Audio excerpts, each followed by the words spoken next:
சக்கர எனர்ஜி அதிக அளவுல பயன்படுத்துறது மட்டும் இல்லாம அந்த ஜூட்சுவை பயன்படுத்துற ஒவ்வொரு தடவையும் உன்னோட கண்களும் சேர்ந்து பாதிக்கப்படுது. உண்மைதானே ஹிட்டாச்சி? நாம இது வரைக்கும் ஒரு தடவை தான் மோதி இருக்கோம். ஆனா அதுலயே என்னை பத்தி நிறைய தெரிஞ்சிருக்க.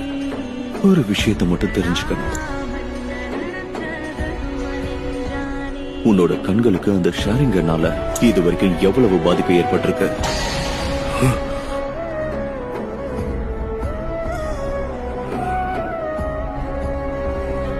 ககாஷி, அப்படின்னா நீ இப்போ